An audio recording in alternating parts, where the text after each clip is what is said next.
¿Qué pasaría si Estados Unidos deja de ser la primera potencia mundial? ¿Qué pasaría, por ejemplo, con nuestros dólares o peor aún, con nuestras inversiones? Si es que ya has visto otros videos de inversión, la recomendación más común, incluida la nuestra, es invertir en el S&P 500, este indicador que reúne a las 500 empresas más grandes de Estados Unidos. Un indicador que ha tenido un rendimiento promedio histórico de un 10% al año y que ha demostrado excelentes retornos en los últimos 100 años. Pero claro, todo esto mientras Estados Unidos ha sido la primera potencia del mundo. Pero ¿qué pasaría si esto cambia? Y si es que su imperio y su dominio mundial cae. Seguramente habrás escuchado sobre el cambio en el orden mundial. Y no es una teoría conspirativa con reptiles y todo ese tipo de cosas, sino que es simplemente cómo se ordenan las grandes potencias mundiales y como siempre hay un país dominante. En estos momentos, por supuesto que es Estados Unidos, la economía más grande del mundo y la dueña de la moneda de reserva mundial, el dólar. Pero con todo lo que está pasando en el último tiempo, esto podría estar a punto de cambiar. En este video no vamos a analizar todos los factores que están marcando la caída de Estados Unidos, porque eso ya lo hicimos en otro video que te dejo abajo en la descripción, sino que queremos analizar qué pasaría si es que Estados Unidos deja de ser la primera potencia mundial. ¿Qué pasaría, por ejemplo, con nuestras inversiones y qué podemos hacer para protegernos? ¿Te interesa? Empecemos entonces.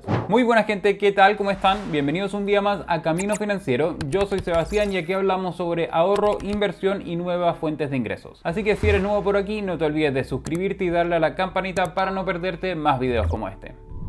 A lo largo de la historia hemos visto muchos imperios dominantes y cómo han sido reemplazados por una nueva potencia emergente. Algunos de ellos han desaparecido por completo, como por ejemplo el Imperio Romano, mientras que otros simplemente han dejado de ser el número uno, pero siguen teniendo una gran relevancia a nivel mundial, como pasó por ejemplo con el Imperio Británico, que si bien ahora ya no es un imperio, la Commonwealth se le parece bastante. Y es que este tipo de cambios en el orden mundial son normales, y según Ray Dalio ocurren cada aproximadamente 250 años. Lo que pasa es que nosotros naturalmente durante nuestras vidas nunca hemos visto uno. Pero bueno, hablando de nuestras inversiones, esto es exactamente una de las grandes razones por las que nunca deberíamos tener todo nuestro dinero en una misma canasta. Y como siempre recomendamos, hay que tener nuestras inversiones bien diversificadas. Pero espera, ¿no se supone que el S&P 500 ya es una inversión muy diversificada? Bueno, sí, pero no. Porque claro, son 500 empresas de distintos sectores de la economía, lo que está muy bien, pero son todo empresas de Estados Unidos. ¿Y si invierto en el Nasdaq también? Bueno, lo mismo. Son varias empresas, pero nuevamente tendríamos todas nuestras inversiones en una sola economía, la economía norteamericana. Incluso si es que inviertes en otros instrumentos como por ejemplo los bonos, la mayoría de estos fondos están compuestos por bonos del Tesoro de los Estados Unidos, con lo que nuestro dinero aún así dependería solamente de la economía estadounidense. Y si bien es cierto que el S&P 500 o la economía norteamericana han tenido un crecimiento increíble en los últimos años, mira el siguiente gráfico. Este es el gráfico del S&P 500 entre los años 2000 y 2011. Y como ves, si hubieses invertido $10.000 por ejemplo en enero del año 2000, para principios de enero del año 2011, es decir 11 años más tarde, tu dinero valdría un 14,4% menos. Es decir que tus $10.000 ahora solo valdrían $8.560. Habrías perdido más de $1.400 y esto sin contar la inflación. ¿Significa esto entonces que la inversión en el S&P 500 es una muy mala inversión? Por supuesto que no. Mira, si es que ampliamos el gráfico y lo vemos hasta el día de hoy, nuestra inversión de $10.000 habría visto un crecimiento de un 180%, incluso contando con la enorme caída que ha visto desde principios de este año. Pero lo que sí nos indica esto es que primero el S&P 500, o bueno, para el caso cualquier economía, nunca debería ser nuestra única inversión. Y segundo, de que las inversiones en bolsa son una carrera de largo aliento. En el corto plazo los mercados pueden sufrir grandes caídas, pero siempre tienden a recuperarse. Déjame contarte el ejemplo de Alemania. Como ya sabrás, Alemania es la primera potencia de Europa y la cuarta economía más grande del mundo. A día de hoy, Alemania tiene un Producto Interno Bruto de 4,22 billones de dólares. Para poner esto un poco en perspectiva, esto es casi 3 veces el PIB de España, más del triple que el PIB de México y más de 13 veces que el Producto Interno Bruto de Chile. Así es, la economía alemana es enorme, pero de hecho también ha pasado por largos periodos de estancamiento. Si miramos el siguiente gráfico, vemos que entre los años 2008 y 2017, su Producto Interno Bruto incluso cayó, pero aún así ha conseguido mantenerse como una de las primeras potencias a nivel mundial. Pero veamos cómo se comportó su principal índice bursátil durante este periodo, el DAX. El DAX es como el S&P500 pero en Alemania, es decir, que reúne a las principales empresas de ese país. Vale, aquí la respuesta debería ser más o menos fácil. Si es que el PIB cayó durante ese periodo, lo más probable es que su principal índice también habrá caído, ¿no? Y la verdad es que para sorpresa de muchos, no. De hecho, el DAX alemán tuvo un alza de más de un 68% durante este mismo periodo, esa casi década de estancamiento económico. Y es que el Producto Interno Bruto y el rendimiento de las empresas en bolsa no siempre están tan correlacionados como podríamos pensar. Esto significa que si por ejemplo China se convierte en la primera potencia mundial y sobrepasa al PIB de Estados Unidos, su principal índice, el S&P500, no necesariamente tiene que caer estrepitosamente. Sí que es cierto que podríamos ver quizás un periodo de pequeño estancamiento en la bolsa y dejar de ver ese gran crecimiento que ha mostrado en los últimos años, pero esto no significa de ninguna manera que dejará de ser una buena inversión. Pero es que hay algo más. Aquí solamente estamos viendo la subida o la bajada de nuestro dinero si es que hubiésemos invertido todo al principio, cosa que casi nadie hace. Como lo hemos hablado en muchas oportunidades, la mejor forma de invertir en bolsa es hacerlo de forma constante y a largo plazo. Teniendo eso en mente, si miras el siguiente gráfico te darás cuenta de que a lo largo de esta, entre comillas, década perdida, si hubieses seguido invirtiendo año tras año, o mejor aún mensualmente, habrías comprado prácticamente en todas las ocasiones, exceptuando en 2007, más barato que al principio de los 2000. Esto significa que aún habiendo tenido una época de estancamiento o incluso una caída en bolsa, si es que te mantienes invirtiendo y eres constante con tus inversiones, puedes ver grandes retornos al final del periodo. Así que es muy importante de que no nos asustemos con la posible caída de Estados Unidos o todo esto del nuevo orden mundial. Aunque sí, hay dos cosas fundamentales que tenemos que hacer para que nuestras inversiones no se vean tan afectadas con este tipo de escenarios. En primer lugar, por supuesto, diversificar. Diversificar es una de las mejores estrategias y que nos permiten minimizar el riesgo de nuestras inversiones. Para esto tenemos 4 factores muy importantes. El primero es diversificar en cuanto a nuestros instrumentos de inversión, es decir, que no vamos a poner todo nuestro dinero en un único instrumento. Por ejemplo, podemos poner parte de nuestro capital en acciones y ETFs, otra parte en bonos o instrumentos de renta fija, otra parte en bienes raíces y una última parte en materias primas refugio como por ejemplo el oro. Este tipo de diversificación nos va a ayudar a minimizar el impacto que puede tener una caída en un determinado activo financiero. El segundo factor es la diversificación por industrias. En este caso vamos a intentar dividir nuestras inversiones en distintos sectores de la economía. Por ejemplo, podemos tener inversiones en empresas del sector tecnológico, en empresas de bienes de consumo, en el sector bancario, energético, etcétera, etcétera. Con esto vamos a poder reducir el impacto que puede tener, por ejemplo, una crisis en un sector bancario o las grandes caídas que hemos visto en este último año en el sector de la tecnología. De esta manera, si es que ocurre algo en algún sector en particular, tendríamos otras inversiones que nos podrían ayudar a mantener el rendimiento de nuestro portafolio. En tercer lugar, tenemos el factor geográfico. Y esto es especialmente importante para lo que estábamos hablando anteriormente. No queremos que todo nuestro portafolio dependa única y exclusivamente de lo que pasa en la economía de Estados Unidos. Por eso es importante diversificar nuestras inversiones y poner parte de nuestro dinero en otras economías. Por ejemplo, nosotros tenemos aproximadamente un 20% de nuestro portafolio invertido en economías emergentes y otro 5% en economías desarrolladas que excluyen a Estados Unidos. De esta manera, si es que ocurre un estancamiento en este país, no se vería todo nuestro portafolio afectado de la misma manera. Y el cuarto factor de diversificación que tenemos que tener en mente es la diversificación por divisa, es decir, tener parte de nuestras inversiones en otra moneda. Aquí, por ejemplo, podríamos tener nuestras inversiones o parte de nuestras inversiones en euros, otras en yenes, y aunque quizás a muchos les parezca una locura, tenerlas en una moneda digital como por ejemplo el Bitcoin. Y lo otro que tenemos que hacer para poder proteger nuestras inversiones frente a una posible caída de Estados Unidos es seguir invirtiendo. Así es, como vimos, la inversión es una carrera de largo plazo y las economías tienden a recuperarse. Por lo que si nos mantenemos invertidos y seguimos utilizando nuestra estrategia de promediar, prácticamente en el 100% de los casos vamos a conseguir tener excelentes rendimientos con nuestras inversiones. Y si aún no conoces qué es todo esto de la estrategia de promediar, te recomiendo de que vayas a ver este video que te dejo aquí. Nos vemos allá.